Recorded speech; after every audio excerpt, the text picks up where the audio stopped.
Hi guys, Alice here from Mini Model Wars, and today I have a showcase of you for the my Warhammer 40k board. Apologies then for first of all the unprofessionality of the video. It is unfortunately my room because that's the only space I could do it in. Second apology then to the person who emailed me. I'm sorry I've forgotten your name, but you emailed me basically asking to do a showcase on my board, and that was about 2 months ago, so I didn't have enough time to do that, but now I do. So hopefully then you enjoy this. So thanks for watching guys, and enjoy the video. So as you can see, I've sort of split it up into 4 tiles. They're all insulation polystyrene. A very good sort of very easy material to use, because you can cut it out, you can paint on it. Obviously you need to PVA it before spray painting on it, but apart from that it's very easy to use. Could be a bit fragile though, as I will show you in a minute, because I've pretty much torn my hair out because of this little problem that keeps occurring. But I'm going to go through all the tiles then. So I call them tiles, sections. So I guess then section 1, this area here. This area has the bank. I've added some random bits and bobs. So you've got the dead turtle there, some skulls around the sides. A little trench here with a flamer, some little crevices, sort of earthquakey blocks. This is actually the board that I did in one of my first battle reports. I used this board, and it was, if you look back, it was a really shocking board. Like you could see the metal silver thing, the foil underneath the paint, because I'd only done one coat, didn't do anything else, and it was really bad. But luckily I finally thought I might as well carry on with it. So obviously then you can see this quite well on the camera. I'm quite surprised. Little blotches of orange around the place, just add some effect in there. Basically there's no particular theme to this board, just a load of battle torn area. Basically every army I could incorporate into it has been. So this is the little sort of trenchy bit area then. So I've got a sort of control pad there, a couple of random bits and bobs, weaponry, like a tank there, fuel tank, and some fake water there as well, some woodland scenics. Here then I have a poor dead space marine, or cursed space marine I should say. A couple of rhino bits and bobs around the place. Tile 2 then. The reason I did them into tiles, so it's very easily stored away. I think the only disadvantage of these is, to store them away, is you need to have pretty much everything flush. As you can see, flush as in nothing popping out. I have got a couple of things like this sandbag or something like that popping out, but as long as they are stable and they're not going to break easy, it'll be, it's fine to have them a bit stuck out. So the second one, this is one of my favourite boards. I've got a couple of crevices here.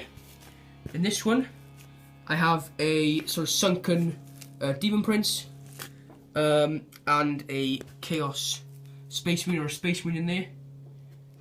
I like that guy. A lot of the water effect again, and a couple of more trenches there. A Kroot and a dead Tau. I've got a lot of dead Tau. This is nothing against the Tau. I'm a Tau collector myself, so obviously I have a lot of Tau spare parts. This bit here, Necron. Big gun, I'm going to call it Necron big gun. Please correct me. Whatever this is. I like this. See if you can get it. Yeah, you can get it. Yeah, not bad. As you can see, I put a bit of blue in there because I wanted to add as much detail as I possibly could around this area. Because the little details make it. Templar's Crusade. I don't know if you've seen his video about him making the trench border. It's astounding the detail he does on that, and that inspired me myself. This couple here, these were actually from the Lord of the Rings Urukai set, the bombers and stuff. I put them in there because then rhinos and stuff, I put them so measured it perfectly. So no, land raiders can go over there then. So that's perfect for that. Also, as you can see, a lot of water effect around here. I think the sand here didn't work as well as I wanted it to. I think it shows out a bit too much. But I think everywhere else it's quite nice and gloomy. I've done a nice variant, as you can see, in the different areas of the water, and some rocks hanging out as well. And you can see there, it's like a wet bit there.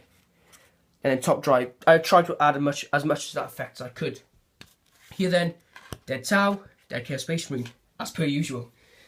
The third tile includes a little trench area here. This little trench area dug out. I put some lollipop sticks in there because obviously with trenches you're going to have sort of a makeshift floor. They're not really going to leave it with mud because it's prone to flooding then. So as they did in sort of World War I trenches, using lollipop sticks, cut them up, blown up. If on a lot of the trenches I try to do a particular blow up area or an impact area. So this is the impact area here, and then the pieces here have shattered a bit to the sides. You've got Space Marines, and some sort of head. See if I can I focus on that? I doubt it very much.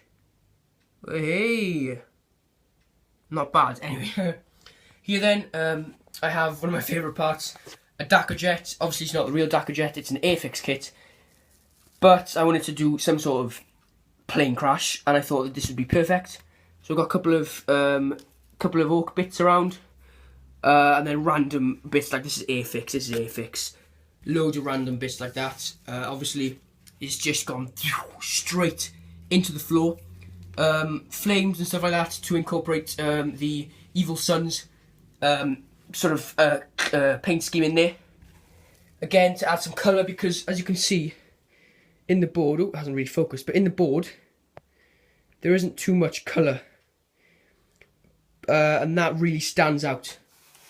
This bit here is like it's like a massive bomb there. You can see the water sort of gleaming through, but then they've sort of tried to put some planks over it to stop people from falling in, but as they do, obviously then you're going to get some blown up areas. And the last tile, again, to be honest, all of these are my favourites. I can't say which one's my favourite. This one here, I tried to make a sort of crash rhino. So I've got loads of random rhino bits around, dead Kill Space Marines. Sorry, this is a Predator.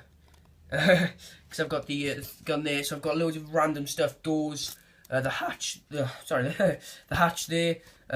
This here, I thought originally this was going to be like directly up like that for some cover. But then obviously, for storage purposes, I knelt it down a bit. Again, some more little crevices with some random dead bits and stuff in there, and some fake water then. This is another trench, the impact area there.